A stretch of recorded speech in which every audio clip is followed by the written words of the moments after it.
Magandang umaga sa inyong lahat. Salam.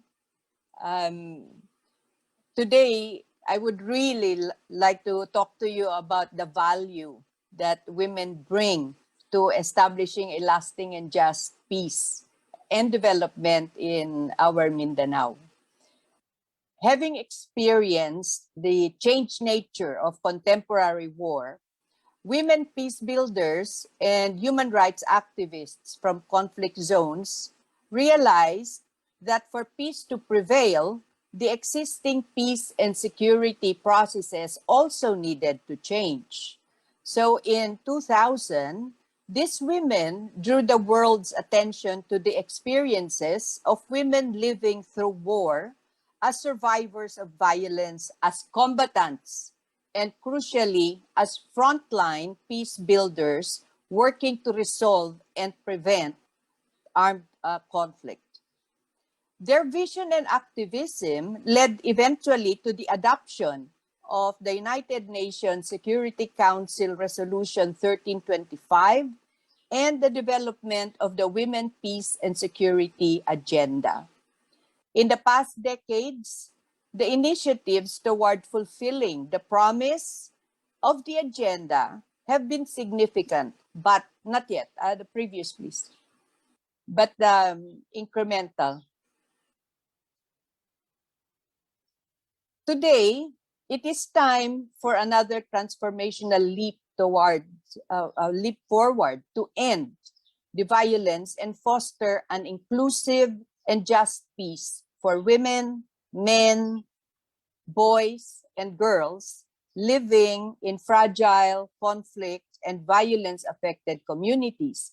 It is time to realize the promise at the heart of the Women, Peace, and Security Agenda, which has always been supported by the Philippine government, the first in Asia to establish a national action plan for women, peace, and security. But more on this later. Next, please.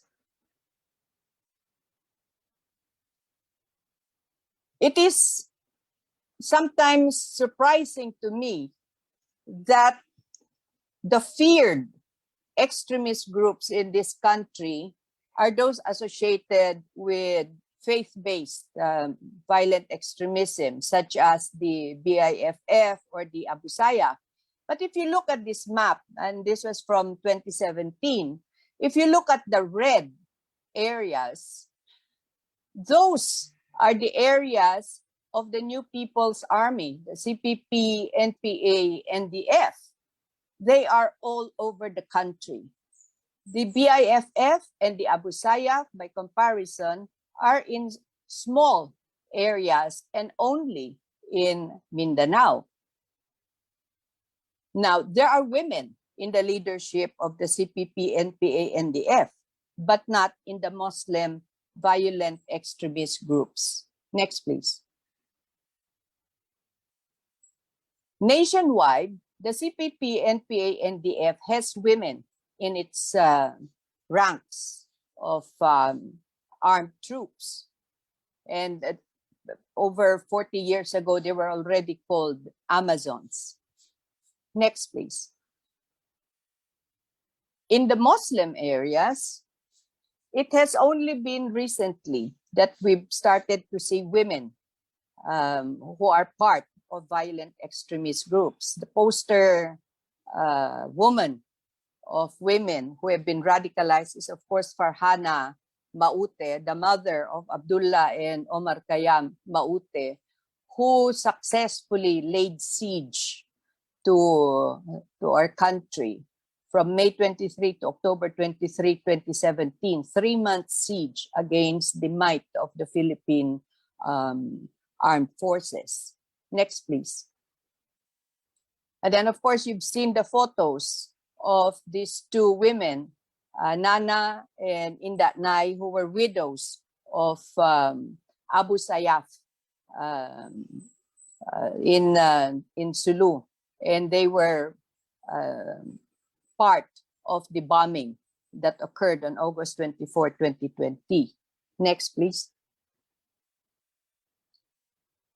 If you look at how these women were indoctrinated, it's clear that the strong family ties was a major factor. Add to this the feeling of persecution and oppression, discrimination, and a sense of injustice, exacerbated by very low levels of education and very high levels of illiteracy, particularly adult illiteracy, and the extreme poverty that's faced by the conflict-affected communities. And these factors have not really changed. Next, please.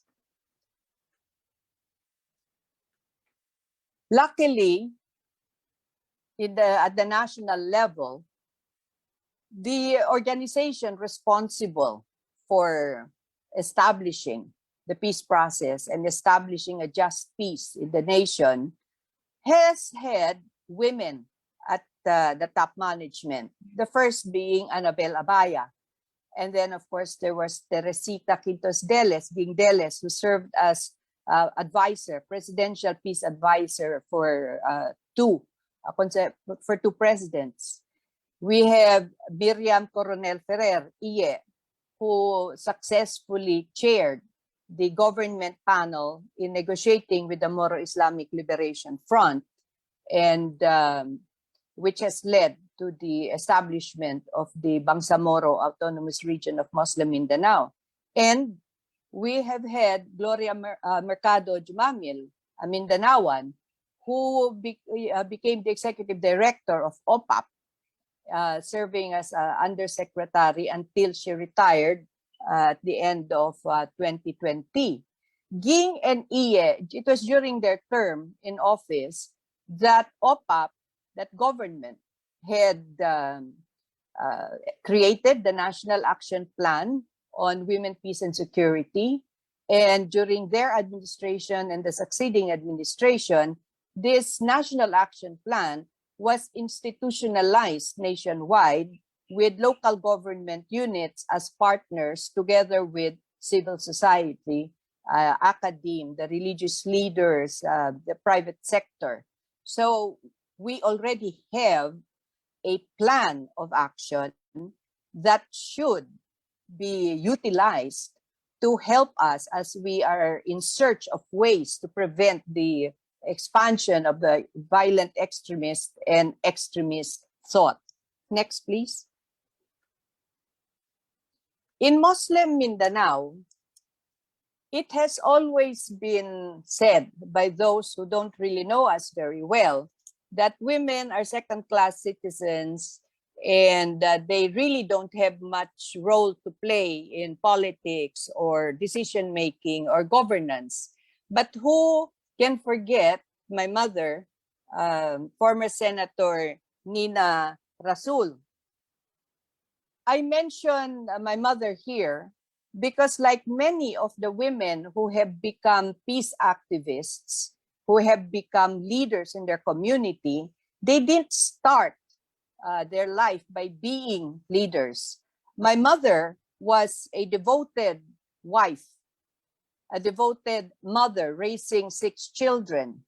But she saw around her the misery of her community, and that was tied to the fact that majority of the adults in the poor sectors of our community were illiterate and therefore could not avail themselves of opportunities for employment or for furthering their careers. They had none except to be laborers and farmers.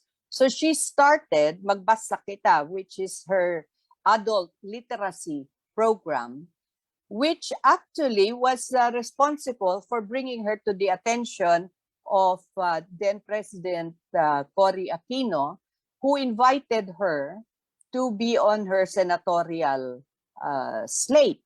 And in large part, we thank Tatay Nene, the late Senator Pimentel, who was the one who brought my mother to the attention of President Aquino.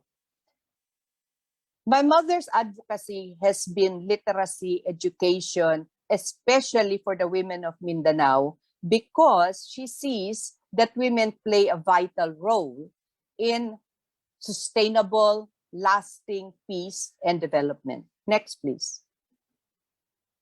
From the Lanao area, Pancho earlier talked about land conflicts and clan feuds.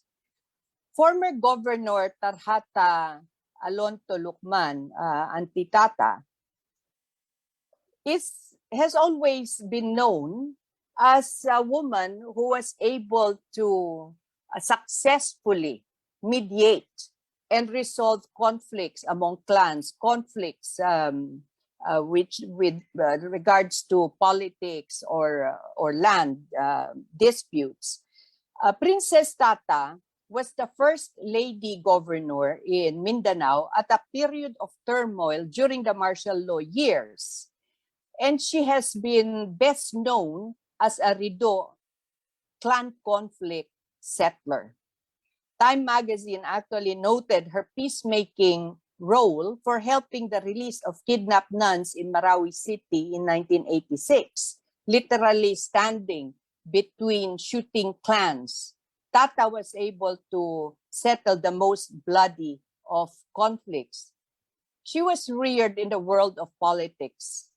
She had to assist her father, who was no read, no write.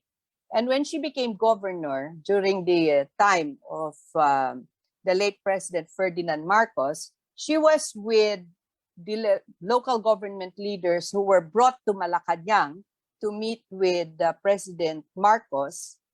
Governor Tata was the only woman in the entourage.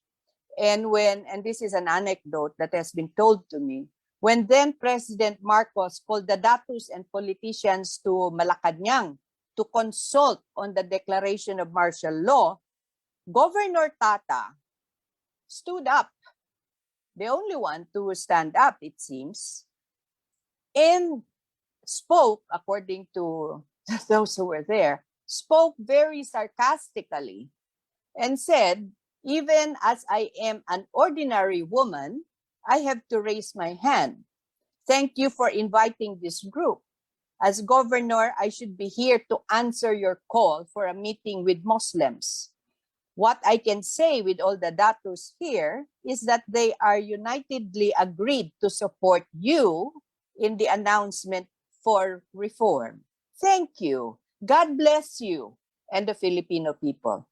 After that, Auntie Tata was removed from her governorship, but she was later reinstated by the late President Cory Aquino. So another example of a woman who has contributed much. Next, please. From the Maguindanao area, there's Bay Matabay Lang, also of royal descent and an educator. Her jihad was simple, education for all. She was responsible for the founding of the Mindanao Institute of Technology, which is now the University of Southern Mindanao, and has become one of the top schools for agricultural education. In the 40s, Princess Bay Matabay was able to get enough capital support from politicians to acquire from the Americans the over 1,000 hectares of former rubber plantation in the town of Tabacan, Cotabato province then, and established the school, which attained university status in 1978. Here you have another example of a Muslim woman who rose because of the challenge that she saw in her community and became an established and accepted leader. Next. Today, when you look at the women's participation in Muslim Mindanao, the numbers are still small, which is a reflection also of the national trends. But contrary to what you see in Afghanistan and other extreme fundamentalist Muslim countries, you see the presence of women. In the BTA, you have got 13 of the 80 members of the BTA who are women. In the BARM cabinet, we have 4, and among the mayors, we have 26. Next, please. Now, what is it that Mindanaoans can do, that Kusog Mindanao can do to ensure that we have women, such as those that I have mentioned before, who can rise from the community level to help us attain a just peace, progressive business sector, development for all of Mindanao? I would say that the only thing that we need to do in the Kusog Mindanao agenda is to call for stronger support, both financial and government policy, to implement the Philippine National Action Plan on Women, Peace, and Security. We already have this.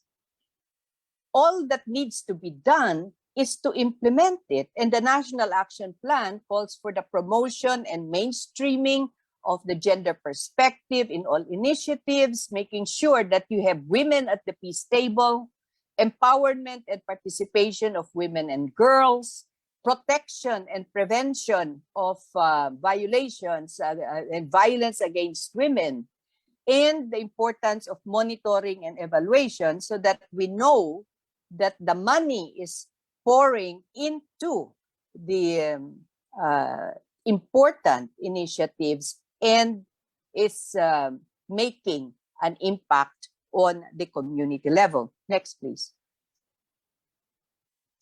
There has been more and more significant evidence to show that women's peace movements are key contributors that anchor and sustain peace in the aftermath of conflict. However, these positive developments are occurring against a bleak backdrop of rising authoritarianism and extremist movements that are starkly misogynistic and shrink civic space. Worse, the world is in the grips of a global pandemic that limits both movements and resources available. The impact is particularly deleterious for peace builders and human rights activists who are at the center and at the crosshairs of these trends. At national and local levels, we are witnessing a spike in the threats that women peace builders face.